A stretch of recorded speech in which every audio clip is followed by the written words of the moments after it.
Evander Holyfield had a problem. Quick thing before we get into it. If you want to find out whether you're heading for the same kind of money trouble as the people in these stories, I put together a free checklist called the 7 Warning Signs You're Heading for Financial Ruin. It is the first link in the description and it costs you nothing. Go grab it, then come right back. The problem was not that he had lost his mansion. The problem was the mansion itself.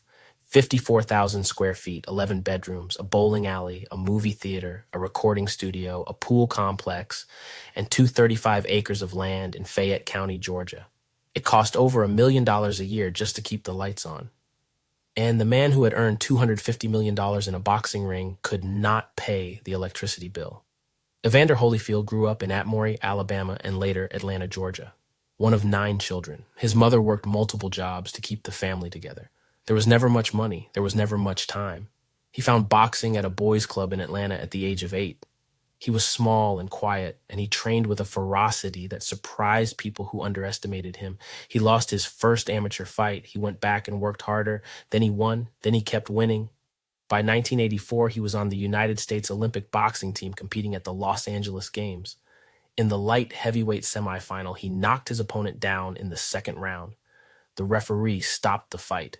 But another official, a South Korean judge, believed Holyfield had thrown a late punch after the stoppage and disqualified him. He received the bronze medal. He did not agree with the decision. He cried. He turned professional in 1984 with a chip on his shoulder. He moved through the cruiserweight division. He won the WBA title, then the WBC title, then the IBF title. He became the undisputed cruiserweight champion of the world.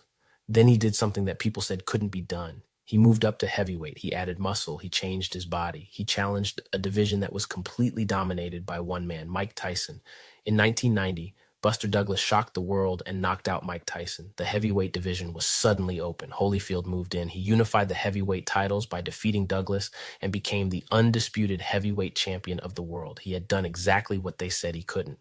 At his peak, Evander Holyfield was among the highest paid athletes on earth. The Tyson fights alone made him rich. The first fight, in November 1996, paid Holyfield $11 million. He was supposed to lose.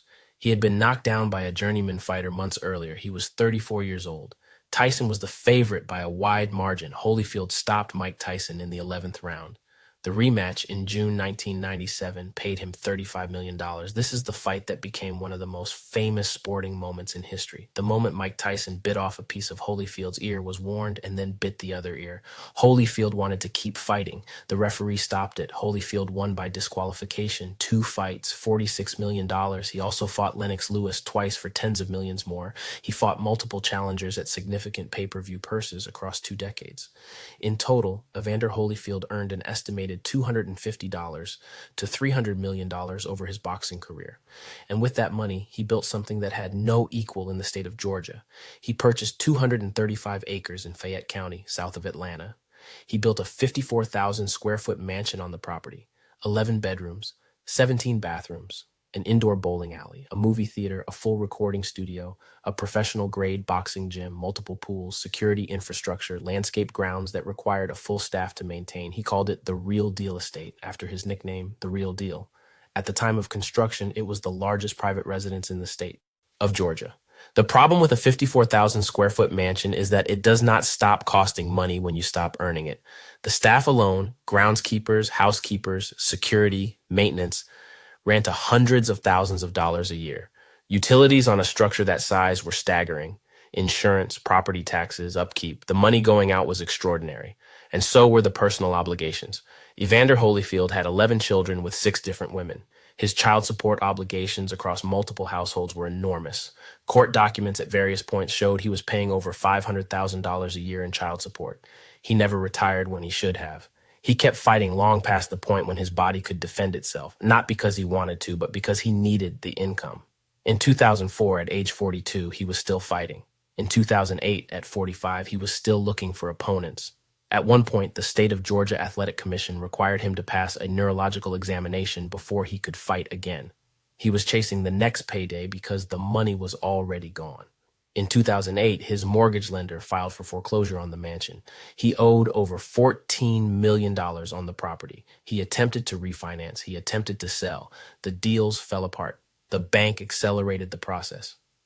In 2009, the mansion was scheduled for foreclosure auction with a minimum bid of $7.5 million, less than half what he had spent building it. He also owed over $500,000 in unpaid child support. His ex-wife took him back to court. His wages, whatever fight purses remained, were being garnished.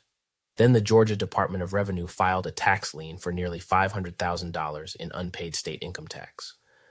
Then the IRS followed with a federal lien for over $385,000. The man who had earned $250 million owed money to the IRS, to the state of Georgia, to the mother of his children, and to the bank that held his mortgage. The mansion was eventually purchased by a private buyer. Evander Holyfield moved out. He kept fighting. His last recognized professional bout was in 2011 at age 49. He fought a handful of celebrity boxing matches in the years that followed. Every fight at that stage was for the money. Evander Holyfield is now in his early 60s.